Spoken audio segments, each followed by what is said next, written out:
Osmania university 84వ స్నాతకోత్సవం నిర్వహించనున్నట్లుగా VC తెలిపారు. స్నాతకోత్సవ కార్యక్రమానికి ISRO chairman Narayana ముఖ్య అతిథిగా హాజరు కాబోతున్నట్లుగా వెల్లడించారు. ఓయూ గౌరవ డాక్టరేట్ను నారాయణకు అందించనున్నట్లుగా వీసీ వివరించారు. ప్రపంచవ్యాప్తంగా రికార్డు స్థాయిలో మొత్తం 1261 డాక్టరేట్లు పూర్తి చేసుకున్న విద్యార్థులకు పట్టాలు అందజేయనున్నట్లుగా ఆయన స్పష్టం చేశారు. 84వ స్నాతకోత్సవాన్ని ఆగస్టు 19వ తారీఖు నిర్వహించాలని విశ్వవిద్యాలయ పాలక మండలి నిర్ణయించింది. ఈ యొక్క కాన్వకేషన్ ఉదయం 10 గంటలకు ప్రారంభమవుతుంది.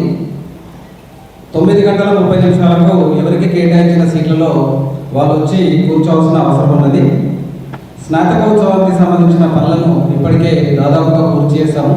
ఇంకా ఫైనల్ టచ్లో ఉన్నది. మా కంట్రోలర్ గారు దీనిపైన ఫోకస్ చేశారు. అట్లాగే వేరియస్ కమిటీస్ కూడా కాన్స్టిట్యూట్ చేయడం జరిగింది.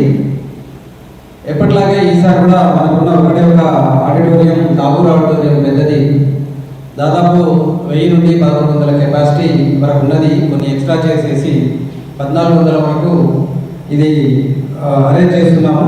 అట్లాగే రానున్న అంటే రోజుల్లో ఇంకా కొంత పెద్ద ఆడిటోరియం కూడా కట్టడానికి మేము కొన్ని ప్రయత్నాలు కూడా చేస్తాము. ఎందుకంటే డే బై డే మాకు డిమాండ్ ఎక్కువైతుంది కాబట్టి ఈ మధ్య కాలంలో రకరకాల ప్రోగ్రామ్స్ కండక్ట్ చేసినప్పుడు 1200 నుండి 1500 మంది ఆడియన్స్ రావడం జరిగింది. ఈ యొక్క డిమాండ్ దృష్ట్యా రానున్న రోజుల్లో ఒక మంచి కన్వెన్షన్ సెంటర్ ఉస్మానియా యూనివర్సిటీకి ఇంటర్నేషనల్ స్టాండర్డ్స్ తోని కట్టాలని కూడా